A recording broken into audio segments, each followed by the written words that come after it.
Hey everybody, and welcome to Let's Look at Planet Coaster. This is a sandbox slash management slash tycoon game in the same vein as Roller Coaster Tycoon, and it's developed by Frontier Developments, who actually developed Roller Coaster Tycoon 3. So if you're the kind of person who grew up playing these games, and I certainly grew up playing Roller Coaster Tycoon 1, Planet Coaster is going to seem immediately familiar, and from a team, or at least, you know, the namesake of a team, that made what many consider to be the best game in that super niche, weird subgenre that exploded of making a theme park tycoon games that are also really fun to, you know, accidentally or purposely kill people in. Planet Coaster is available on Steam in its beta form right now. It's November 11th when I'm recording this, and I've been playing for about 3 or 4 hours. I've been playing the beta, but the full version comes out on November 17th, so less than a week away. I've been having a really good time with this game so far. I think that this will probably get a lot of airplay on my channel, and even though I'm not very good at games like this typically, I've been having a ton of fun with it so far. So I'm not going to belabor the point on the interface too much. We're just going to get into the game and play and show off what's going on here a little bit.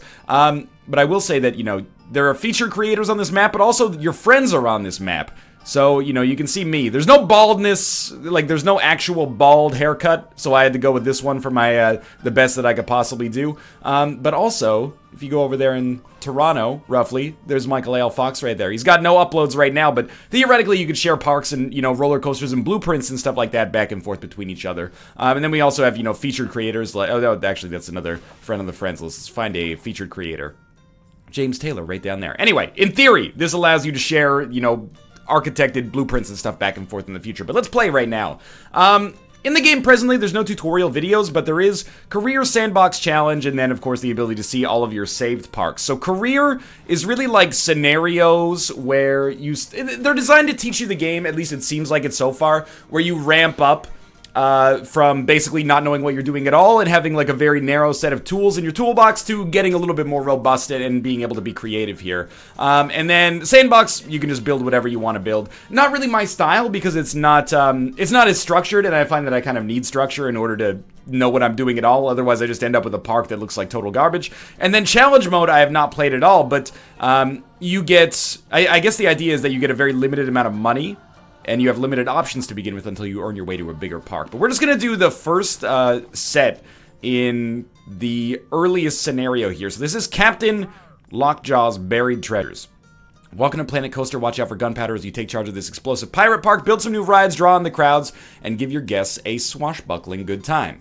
We're going to start the scenario here. I've only ever done this one, I think, up to the silver level, maybe to the bronze level. So we're going to try to see if we can get gold here now by accomplishing some objectives that are actually preset into the game.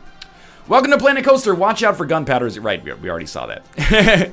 Okay, so let me pause the game quickly here, and I'll give you a quick rundown of what we're actually seeing here in Planet Coaster. So first off, these are our objectives.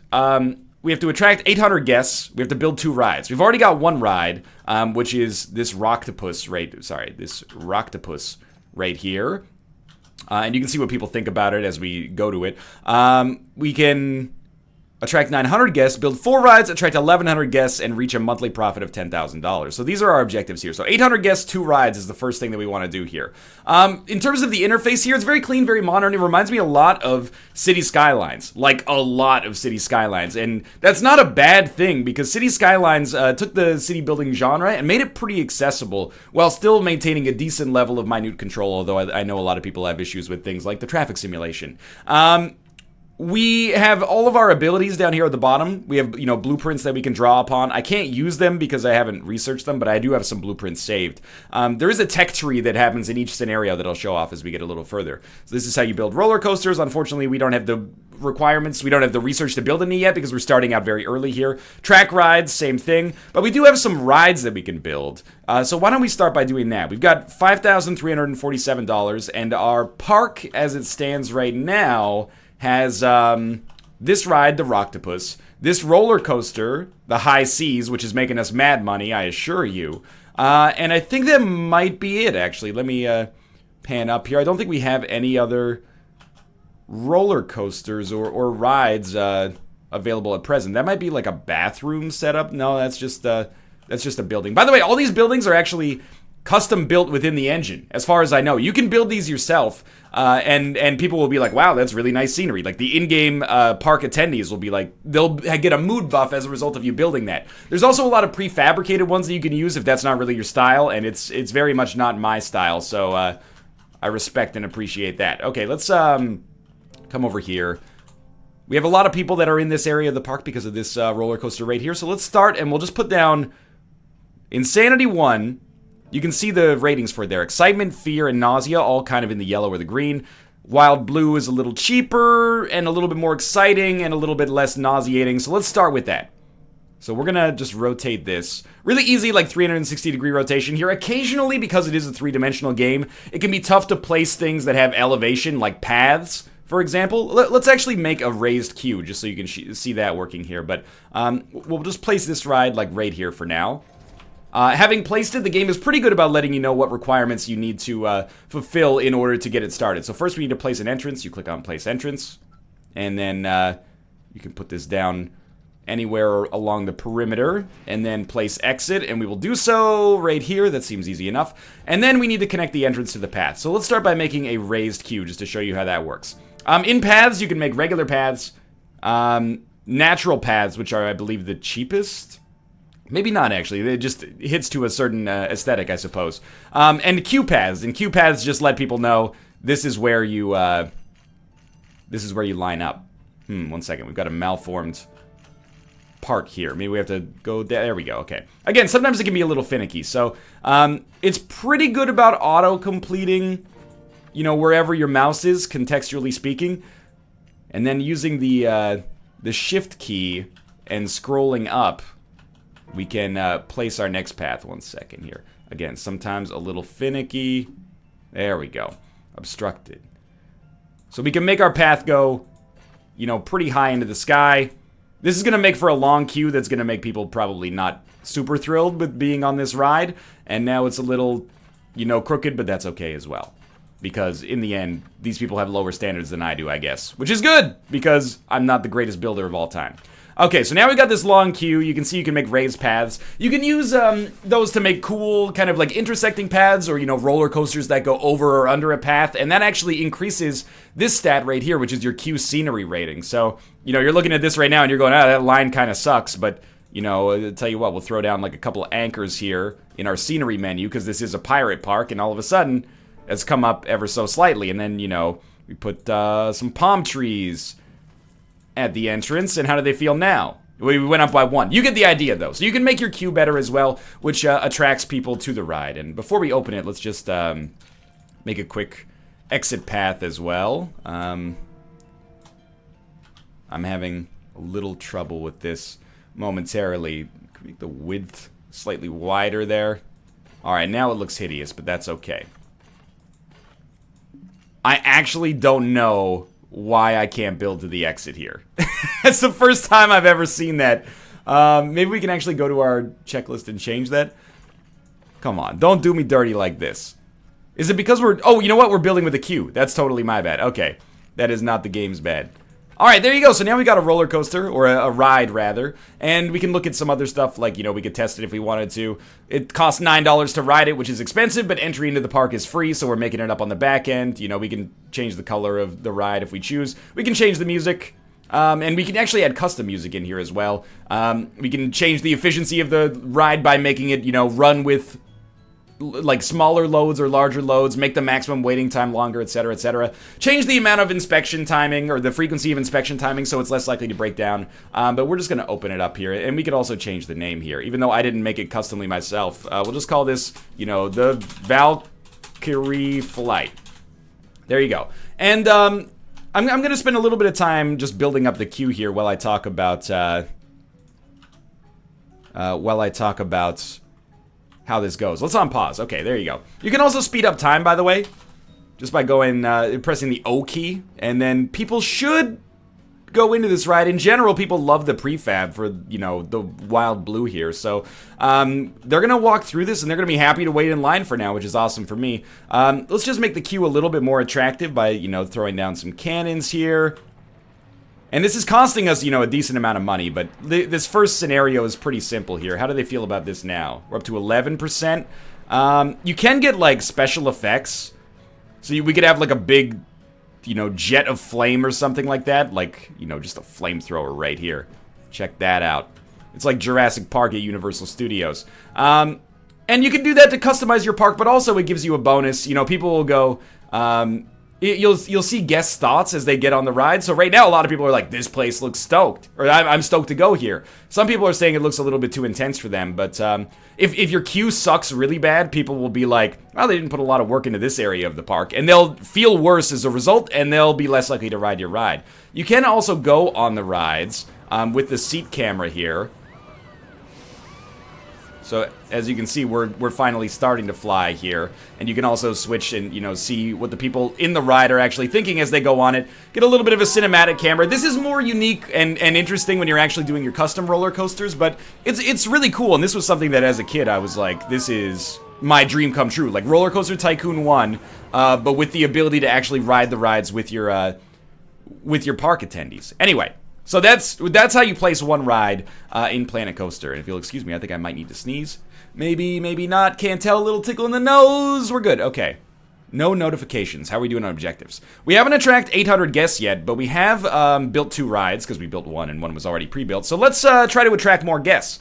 One thing you can do for that is go to Park Management, and this screen's really important because it gives you the ability to see how you're doing. Like, here's your rides and attractions, here's your breakdowns, here's what's most profitable for you right now, and here's what your guests are thinking. So people are like, park entry's free, I'm really happy, this park is great, High Seas is really good value, that's our wooden roller coaster, this place has great scenery, you're too kind, I really didn't make it at all. You can also take out, like, more loans, for example, and you can see how your park is doing in terms of the finances. Like, for example, if I go to our balance sheet here, you can see we're spending money on park management, and if we extend that, you can see we're paying staff, probably janitors and mechanics in case things break down. Some of our scenery costs electricity or, you know, maybe gasoline to run. And then for construction costs, we just built another ride and a little bit of scenery and paths, so you can see where we lost money there, or spent money there. You can also research, so I'm going to start research, and we're just going to research specially abnormal. You don't know what it is until you finish it, but we know what category it's in, and it's in the coaster category here. So it takes us $1,000 per month for approximately 3 months, and then this will be done.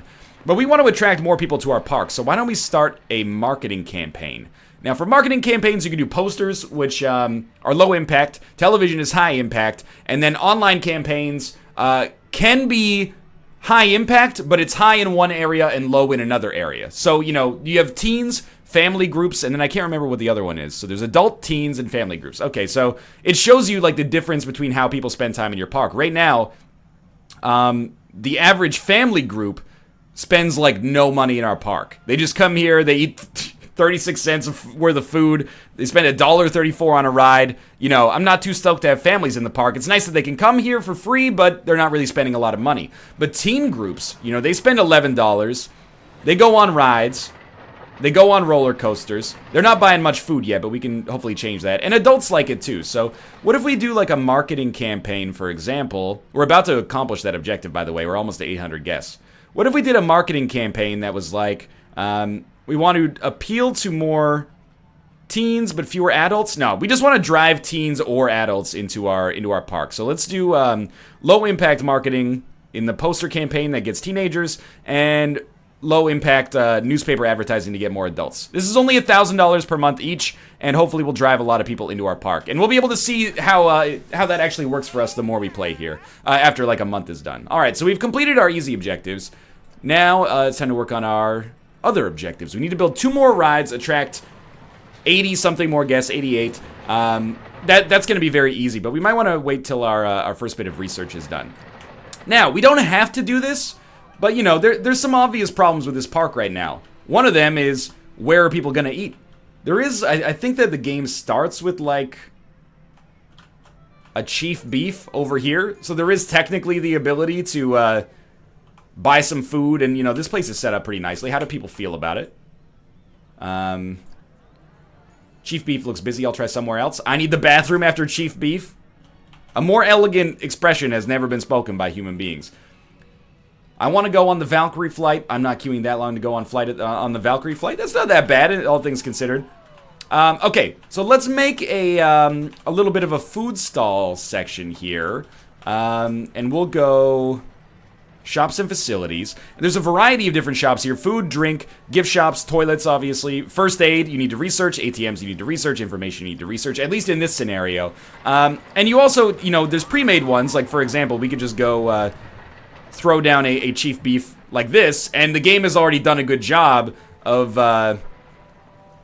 creating like a pre-made, a prefab basically, that we can just drag and drop into the game, and people will like it as a result of the fact that it looks cool. But we could also, if we wanted to, go over here and save a little bit of money and just be like, okay, I'll tell you what, we're going to just have a chief beef like that. And then, you know, we can actually make like a block basically, and we'd be like, you know what, put a hot dog stand right next to it. You know what, put a milkshake, is this, we can really only make milkshakes? Yeah. Put a milkshake shop right next to it. And then on the other side, go make like a custom bathroom block or something like that. There you go. That's like a 4 block that we could actually, you know, maybe reuse if we wanted to. So we call it Building 575. We're just going to call this the food mill. And now we have like a nice area that's almost like a little bit of a food court. But what does a food court need? Some things that you might want to add here in the scenery department, not just for making your park look nicer, but also for helping, you know, maintenance and management. For example, why don't we put a garbage can kind of surrounding the area, and we could put some in the area as well, although it will impede the way that they walk. I'm not too attached to the idea of, you know, that messing up here. Messing up our feng shui, for example. And I'm going to put some garbage cans here just in case people feel the need to throw up when they get off of this, you know, relatively intense roller coaster, although you certainly can get a lot more intense. And then, of course, people are buying food, but they got no place to sit. So what do? You find benches here. Really, I didn't even mention it, but a really handy, like, UI tip is this search bar here. If you know you're in the right category of scenery, shops, buildings, etc., etc., it's super easy to find what you're looking for just by typing it in there. Just remember, trash cans are called bins because it's a developer from the UK. Don't pull what little hair you have remaining out like I did looking for 25 minutes to try to find trash cans when they're actually, or garbage cans when they're actually called bins. I will never forgive myself. Okay. So right now the park's going pretty well. We got 874 people here. Our park rating is 571, which you can see is based on an aggregate of factors like, you know, what we get for marketing, how our scenery looks, what our rides are like, and also how happy guests are on average. So it's like half you want to put out fires and half you want to be proactive and make money. And you can really play it in a sandboxy way of, I want to make the best park possible, or you could try to make the most money possible. And they really give you the ability to min-max your finances significantly. For example, you may think, oh, that's obvious. You just go, you know, raise the price of the Valkyrie flight. Obviously, that'll have a ripple effect. It'll probably lower the queue times because less people will go in, but every customer will be worth more money. People will have less money to spend at other things, but, you know, it percolates out in a kind of butterfly effect sort of way. But you can really do so even deeper here. Like, for example, if we go to Chief Beef, we can go items for sale. Okay, they've got the Chief Burger XL. That's $12. But if we go to extras, you know, we can give them some extra ketchup. We can give them some extra mustard. We can give them a lot of mustard if we want to. But it's going to cost us more money the more extras that we put on, of course. So stuff like this, it's really interesting. I haven't gotten too into it myself. I believe you can even charge for the bathroom if you wanted to be like the world's ultimate asshole. You can see them actually using the garbage cans there, which is nice. Then we have janitors that come around and they will get the garbage. If you don't have enough janitors, then they won't be able to get all the garbage, etc., etc. You basically get the idea. So we've got a pretty nice park here. We're about to hit 900 units, or 900 people here. Man, people are loving the Valkyrie flight. By the way, there is a day-night cycle, but it's kind of like an interpreted day-night cycle. So it goes from day to night, but it does it over the course of 1 month instead of 1 day. So one in-game day equals 1 month of your park running, if that makes sense. It's like every day that happens in-game is really 30 days. So the time keeps moving quickly.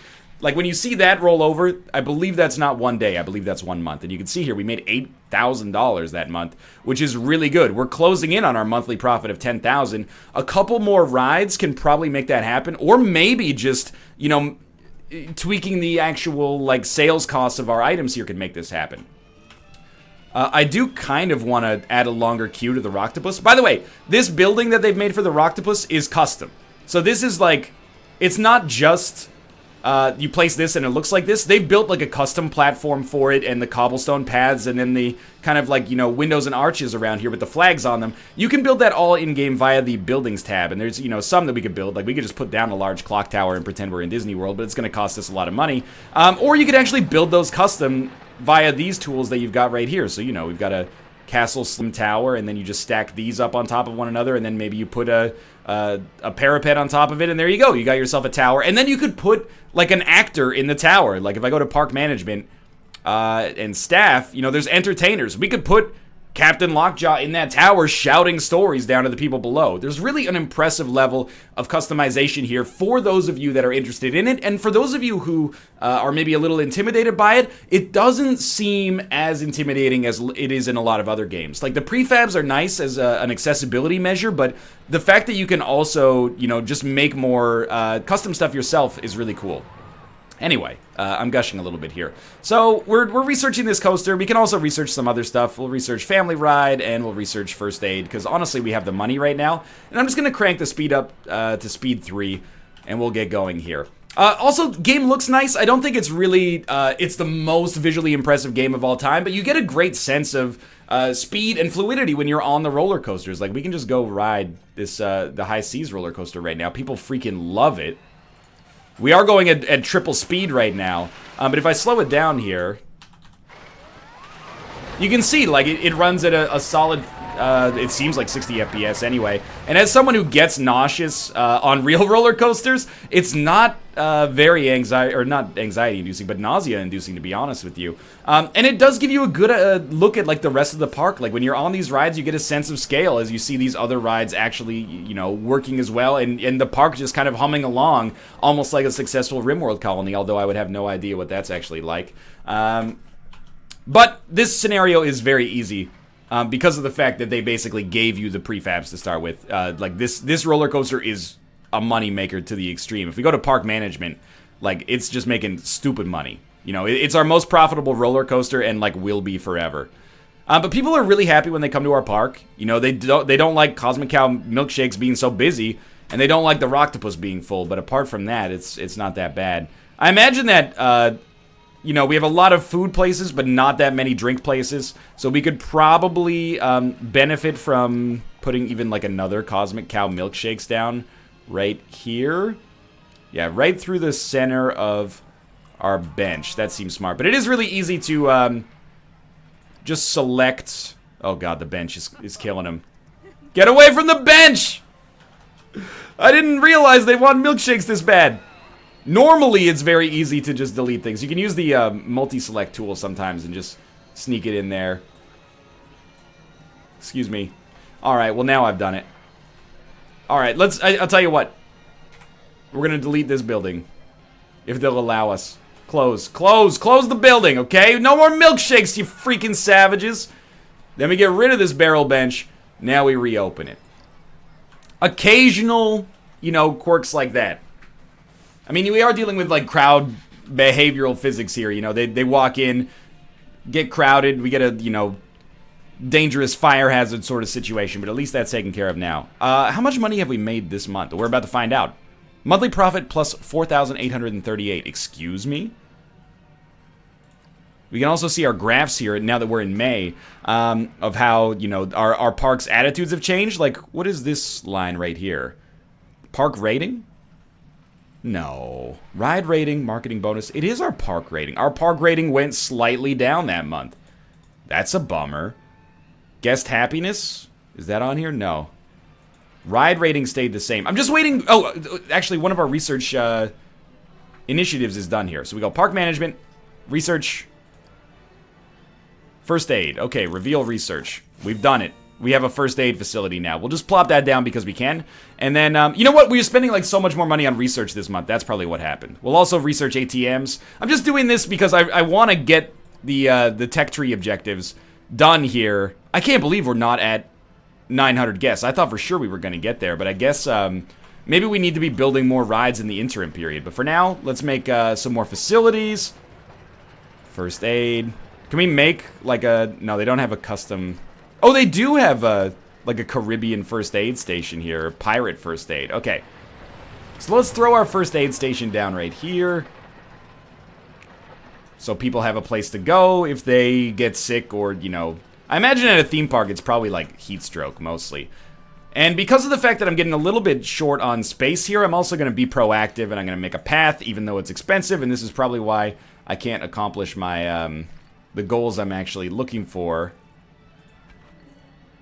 in-game, is because I do stuff like this. But we can actually just like loop our path around here, connected to this. They've kind of left us like a little bit of prefabricated path to tell us where we can go with it. And again, very City Skylines-esque. Now we have like a new little bit of real estate that we can take advantage of down here, and that's good for business. How's our other research going right now? Man, people hate Cosmic Cow milkshakes. People are unhappy because I've built facilities that are too busy. I'll go try somewhere else. How can 2 milkshake places be too busy? It doesn't make any sense. Nobody's eating the food anymore. They're all going crazy over the milkshakes. Well, I don't know. This might be getting a little overkill at this point, but I'll tell you what. We'll put a drink shack over here. Even though this is a lot of drink places in like the same location, this is the money maker. This is where I want them to be spending money, so I guess I don't mind. And we'll make a, you know, pirate toilets as well. And hopefully, as a result of the fact that we're not as screwed when it comes to our milkshake game anymore. There we go. We got a nice little double entrance, double exit bathroom in the middle of these two. Like, this is going to be where I'm going to build a roller coaster, I think. So, it's going to be important to have a bathroom there, I think. Plus, people can throw up in this if they're sick as well. What about now? You're all stoked now, right? Cosmic Cow Milkshake is too busy. That's all right. We're getting there. No, don't give me the Valkyrie flight. I want to see what's going on at... Again, three-dimensional space sometimes a little trickier. I want to see what's going on at Building 18. It's very menacing. Cosmic Cow Milkshakes 51 looks busy. I'll try someplace else. Do we need a queue for our milkshake line? I didn't realize how popular these damn milkshakes are. I shouldn't have messed with it, dude. I'm getting in the milkshake business. I wanted to be building roller coasters. You know what we could do is just make the milkshakes real freaking expensive. And then take advantage of that. I'm also just gonna, you know, because I'm anal about this, I'm gonna throw a bench down here. Or at least a couple of benches so people can take a seat. Right now they're all coming down here and being like, man, there's way too many people in line for this dang milkshake. So they're not actually, like, they're getting crowded around here. But that'll change, dude. That'll change. Our enjoyment... 41% of people, this park is great. 39% of people, Cosmic Cow Milkshakes looks too busy. We're going to start losing money if people don't like our park that much. I am going to raise the price of the Valkyrie flight by $1. So hopefully it makes us a little bit more money. Lowers the queue size a little bit. And I guess, again, demand is so high. Why don't we go to Cosmic Cow Milkshake and be like, you know, you want a strawberry shake? All of a sudden, that's $5.50 now. A vanilla shake, $5.50. Cosmic shake that's chocolate, $5.50. You know, it's supply and demand, my man. I don't want to seem like I'm just gouging for profits, but if everything's so busy and the more we build, the more they complain, well, we're just going to make it more expensive then and decrease demand. Or we're going to get paid. Okay, so we got research probably coming through in a second here. Well, let's go back up to speed 500,000.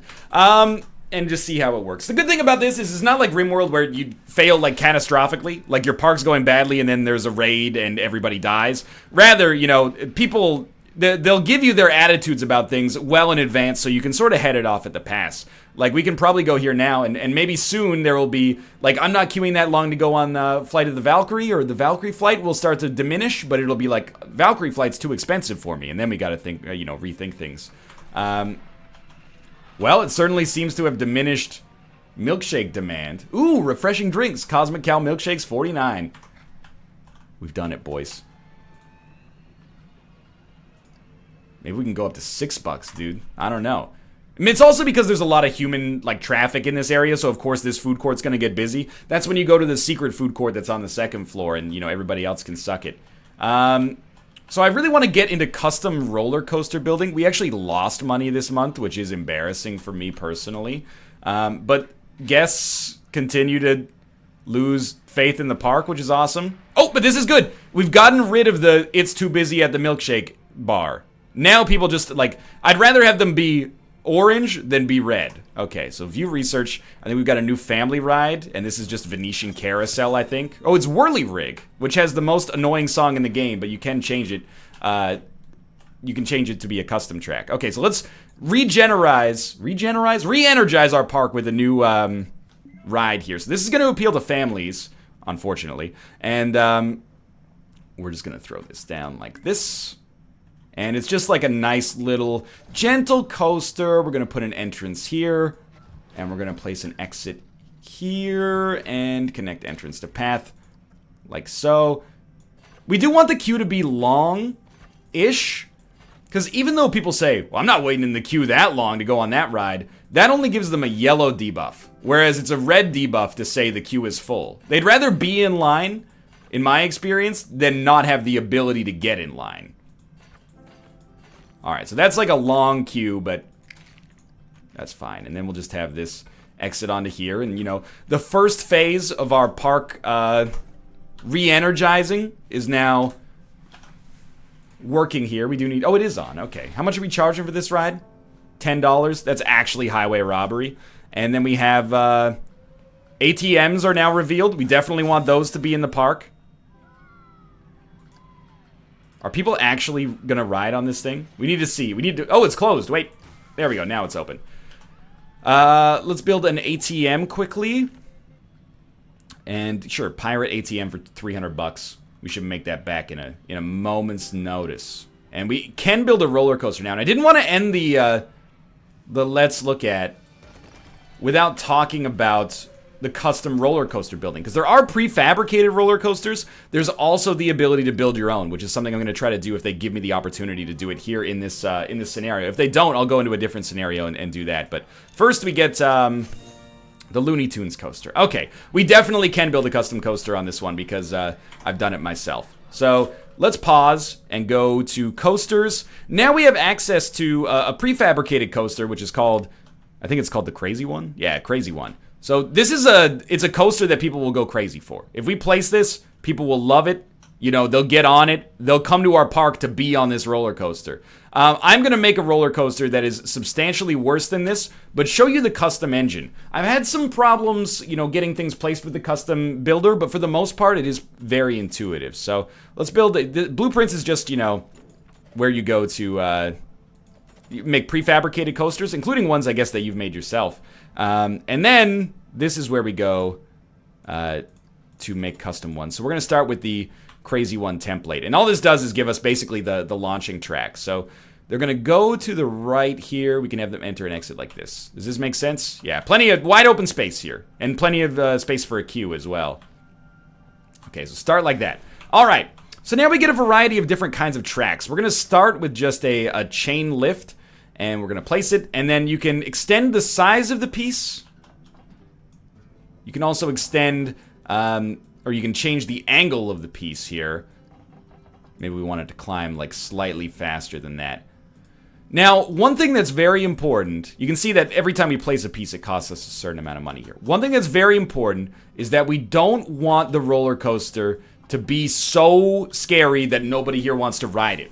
And a thing that I've actually considered a little bit of a problem, at least with my conceptualization of Planet Coaster so far, is you can very easily make a roller coaster that's so scary, nobody wants to be on it. And that's a super bummer, dude, because I don't think that's the way it works in real life. My experience is that, you know, people who are into roller coasters like them because they're scary. And unfortunately, I haven't found it easy to get the happy medium between building a coaster that's scary and a coaster that's so scary that people are like, I don't want to be on this. I think, you know, there's three measures: excitement, fear, and nausea. You want as much excitement as possible.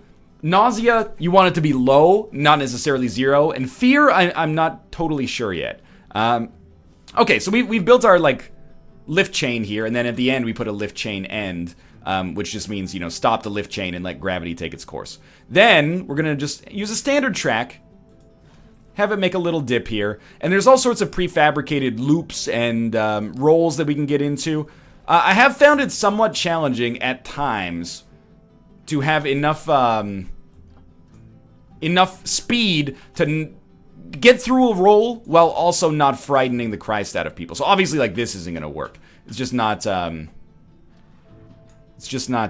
fast enough. We might have to fall a little longer. Actually, that's probably a good idea. So let's have them fall fairly substantially here. Oop, to get some speed. And we can also twist the track. You know, we can have it bank. We can have it, like, twist 360 degrees and come back around to normal. It's going to make people throw up, but we could do it. All right, so we've had a big loop there, or a big dip there. Let's see if we can find the opportunity to actually place some stuff. Like, do you think we'd be able to have the speed necessary to get through that loop right there? That seems like we should. I mean, I'm no physicist, but that seems sensible to me. Let's have them do that. Okay, and we can actually make the loop, you know, bigger or smaller. Obviously, that's not going to make it. It's like a little tiny loop. Go through that. I do want to make sure we don't, you know, completely run out of money. Let's go on speed 1 while we do this. I'll tell you what, we'll have them come down here. We can also smooth out the entire track later to stop, you know, people from hitting their heads off the side of the coaster and stuff like that. Okay, so we've had them come back down here. I think I'm going to have them go through, like, one more lift chain setup. I don't want it to be a station, but yeah, chain lift start. And we'll take them up. You know, it's an up and down coaster. I'm not a roller coaster enthusiast. I have, you know, been on many in my life, but I don't even enjoy it that much. But I love the idea of making other people who love them throw up. That's my dream right there. This is going to be fairly gentle, I think. There's the chain link end. And then, presumably, you'll have enough momentum to come off of this thing. And we could, I guess, just have them dive down right off the top. Where is it? Half loop down. There we go. If we could have them not immediately get dumped out into the strut and then die, that would be awesome. Give me a second here. I'm not familiar, as you might expect, with all the names of the loops here. Now, we can't do that. Okay, so the loop down, like, makes sense, but we need to start from a different area. You can also do, like, non-inverted loops. Like, I guess this half helix will probably work. And then, you know, right the track back to 0 degrees, because it's at 45 right now. Hopefully they don't throw up too hard. And then maybe we could just have them take a quick little roll to the right. I don't want a banana roll, okay? Just give them... Doesn't have to be a corkscrew. I don't know what's a cobra roll, okay? Corkscrew exit to the left. I don't know if they'll be able to make it through this, but sure. And then the last thing that I really like about it is, we'll place this here. There's actually an autocomplete tool, which, you know, looks at the rest of the track and is like, okay, here's how I would make this in order to complete the track, and you can actually have it done for yourself. So now we've completed the track here. Let's start a test and hit escape a couple times. And while the test is running here, we can get on the ride camera and actually see how this is going to work. Now, I'm under no fiction that this is going to be the world's greatest roller coaster, but if it functions and it doesn't make people throw up or shit their pants, people will probably get on it, and maybe our park can run a nice marketing campaign to attract some more people. Okay, so you barely get through that loop. And then you come up the lift hill here. You should have enough speed, but it should be relatively gentle. Maybe this is a thrill. This is enough of a thrill. Okay, well, goodbye, cruel world. I forgot to place the last piece of track. That's something I do all the time, actually. Go back to edit track, autocomplete. Actually place it. There we go. Have the test go at triple speed just so it gets done. And then we'll see what our actual measurements are here. It's good. It's in the green for everything. I actually think this is probably, as lame as it looks, this might be the most successful roller coaster I've ever built. So let's go back down to speed 0 and close this, close this. Let's open the ride. So we're going to place an entrance. The high seas breaking down is terrible news. I'll deal with that in a second. In fact, I will deal with that right now because the high seas is extremely important. So I don't know if we actually have any mechanics on staff. We'll just hire one and put him here. And then ride status broken down. request inspection, and then someone will go fix that. Because that makes us like all this money to keep this park afloat. So I'm not going to belabor the point there. Just know that you can hire mechanics in order to have them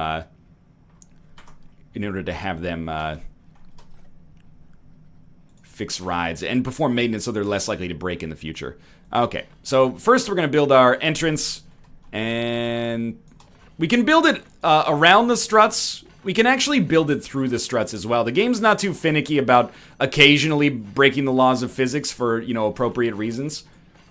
This is the ugliest queue I've ever built, but we are getting a little, like, we put a lot of time into this video, and I think I'm getting to the point where I'm just playing the game instead of showing off, you know, why I think the game is good. And that's good. That's always a great sign when that happens. But let's go to our checklist here. We also need to place the exit, and we'll place the exit right here. And, of course, it would be better for you to probably connect the exit as well.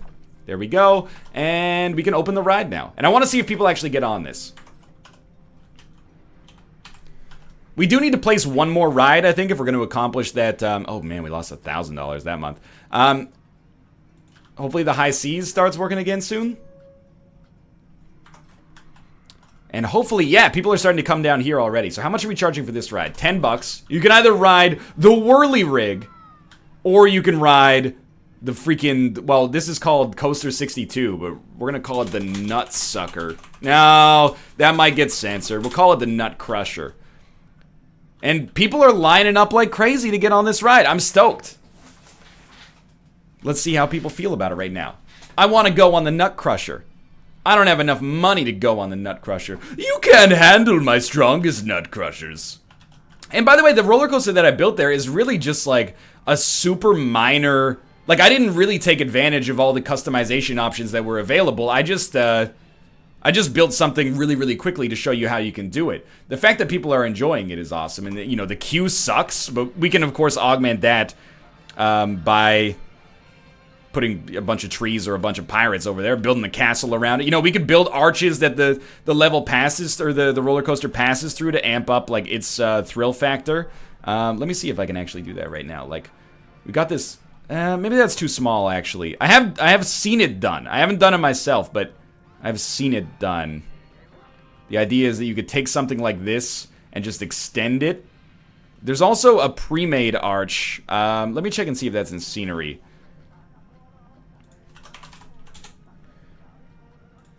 Like this one. Does this say natural archway? Oh, nautical archway. Okay, so yeah. If we rotate this properly... You will get sick of that Whirly Rig song if you can't hear it right now, I promise you. You can place it there, and you know, that doesn't actually add anything to our roller coaster, I think, but it just makes it, you know, more interesting from our perspective as well. So if you're into the idea of theme parks instead of just like, you know, making everybody on your ride throw up, then that's awesome. You can add nice little flavor like that. I have to point out first, this is a $45 game in American dollars. It's a $60 game in Canadian dollars. I do think that it's worth that. I did receive a promotional copy, but there's maybe... once a month, once every 2 months, there's games that come along where I play them and I'm like, I want to play a ton more of this. And this is definitely one such situation where I've been like that. This month, well, not this month, but like the past 2 days that I've been playing this, I've been very, very invested in how my Planet Coaster scenarios are going. I've got a lot to learn, but the fact that it seems like there's the possibility to have a lot to learn is really good. It really nails the strategy aspects while also... giving you that customization, and to some extent, who doesn't love amusement parks is the other thing. I don't know, is this... I would love to have this go over the path. Like, it's just, it's flavor that people enjoy, is what I'm trying to say, I suppose. And I enjoy it myself as well. So let me just, I'm going to try to build one custom thing here. I think it's in buildings. And then we'll just get a curved column base. I just want to make the queue better. I prefer to not place that on the railing like it's Tony Hawk making a sweet grind or something. And then we should maybe be able to get a barrel slide going between those. It's going to be too small, I think. I wonder if we can build a custom barrel slide. Like, we can have it appear like it's sitting on there. But I don't think we can actually... Maybe? No, it won't let us put anything on there. Okay, that's fair. Well, I tried. There's probably some way to do it. I just don't know what it is. We'll still do something interesting there. Like, you know, we got special effects, blueprints over here. I don't want to really put a Kraken attack on it. Let's put a red code skirmish on this one. You know, these guys are up here shooting at the other side. It doesn't work perfectly. But, you know, you can see that there's the ability to get some good flavor going here. Now, they're shooting blanks. Don't worry. They're not going to kill any customers here. We could put a big jet of fire that goes through our roller coaster, but, you know, that's only for aesthetic purposes, I assure you. I'm not queuing that long to go on the Nut Crusher. People love the queue now, though. It's making money. We're at 1,100 guests. We need to build one more ride and then get a lot more monthly profit. I actually kind of want to continue the video to see if we can get all the gold objectives here, but you can see, you know, it's got the Tycoon aspects. It's got the, ooh, how much money did we make that month? 6,000. It's got the Tycoon aspects. It's got the creative aspects. I really think this game is a real winner. So we're just going to place, like, one last ride over here. At least we can accomplish our silver objectives very easily. We'll put the entrance for that at the back and the exit at the front so people can get out easily and stop costing me money. But to get in, they wait for a while. Now, people definitely will not be stoked to queue this long to get on Venetian Carousel 1. I promise you that.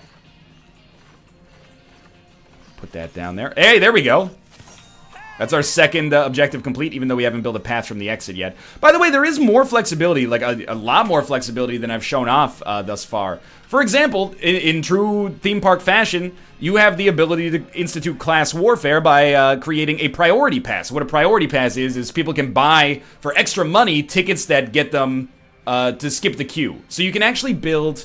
I wonder if I can enable that on the Nut Crusher here. You might not be able to do it in this... Oh, you can. Okay. Build a special section of the queue exclusive to priority pass holders. So we can enable the priority pass and then be like, okay, if you have a priority pass, you enter the priority pass here and you exit the priority pass here. So you skip all of that line and then you should probably get that tree out of the queue. But you just have like a new line cinema for you and your other buddies only. Now, we don't have priority passes enabled in our park, so this is pretty much useless, but you can see that you can actually make, you know, a shortcut that makes everybody else hate you, and then, you know, your kids are like, Daddy, why didn't we get the priority pass? And you're like, they're already taking enough of my money, right? Let's get this tree out of the way of the priority pass. But we don't have priority passes enabled. We might actually be able to do that if we go into, finances and ticket prices?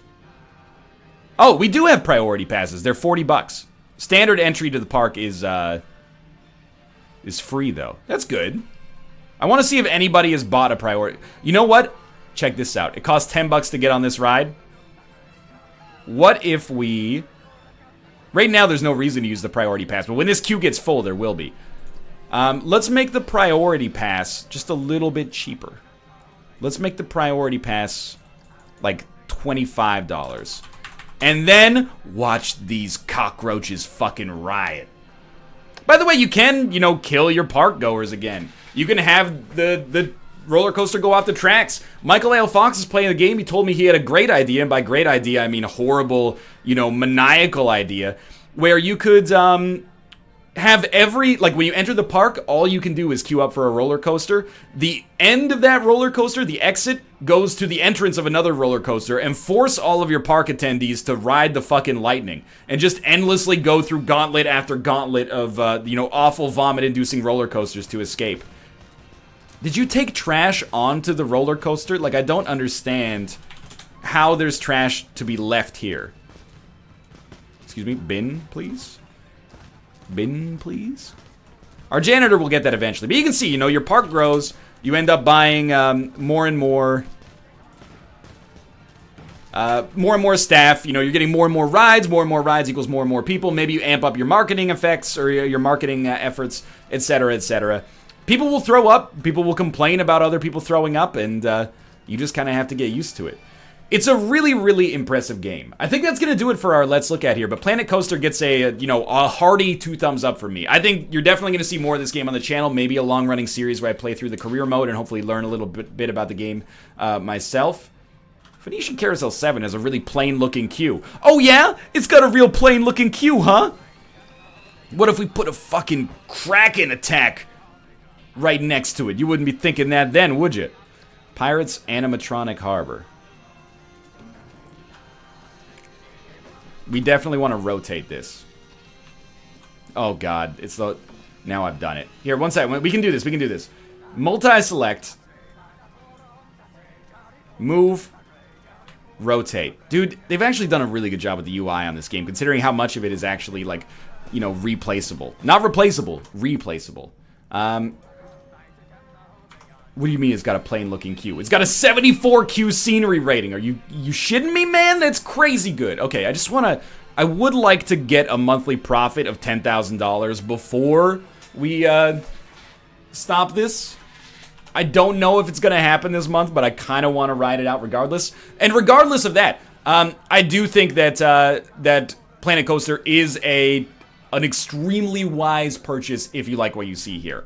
Usually, I'll go into a video and I'll be like a little milk toast on it, you know, I'll be, you know, it's good if you're a fan of the genre, you know, if you like what you see, you should check it out on Steam, maybe wait for a sale. This is a game where people ask you, you know, is it worth $45 American? Is it worth $60 Canadian? Yes. I think you could get a lot more enjoyment out of this than a good AAA game. And that's not me taking a shot at AAA. That's me saying this competes with those and it is priced accordingly. Some people may be watching this and wondering, you know, what the heck? I just don't get it. It's not for me. Then maybe it's not for you. But for those of you who are watching and really liking what you're seeing, maybe if you were a huge fan of something like Roller Coaster Tycoon 3, or I really think that there's a lot of City Skylines comparisons to be made here in terms of, you know, sleek modern interface and accessibility, while also having a good degree of strategy and customization. But with that in mind, let's see if we're going to make 10 grand this month. If not, you know, we could always amp up our marketing aspects or something like that. We could build another sweet wooden roller coaster. I don't know. But I really think that Planet Coaster has the potential to be, you know, one of those games that when people think back on 2016, they're going to be like, this is awesome. And it really stokes that nostalgia that, you know, you might have had as a kid for games like this. So even though, like, we spend like an hour here, we've really just turned a small park into a slightly larger park. You know, there's a lot of gameplay here to be had. And this is just one scenario. You know, there's more than one scenario. We'll go back to the main menu before we finish the episode. But there's also the sandbox mode and the challenge mode as well. So there's, you know, structure, free play, etc., etc. I think it does a good job there. This is just for my own personal ego now, is to see if we're going to be able to come close. What? Excuse me? I'm not queuing that long to go on the Nut Crusher? People don't like our park anymore? Because the Nut Crusher's it's got a long queue? Why don't you buy the priority pass, fuckers? It's free entry to the park.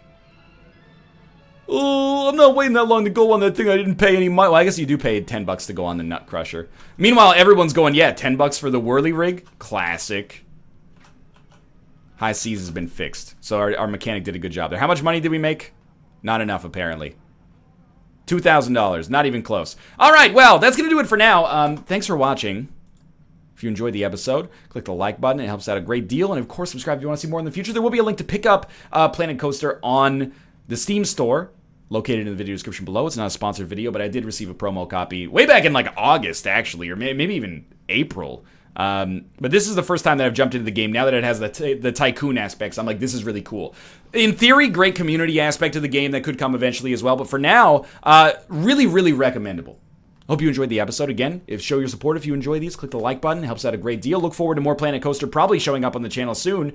Check out the game on Steam. For now, I'll see you next time.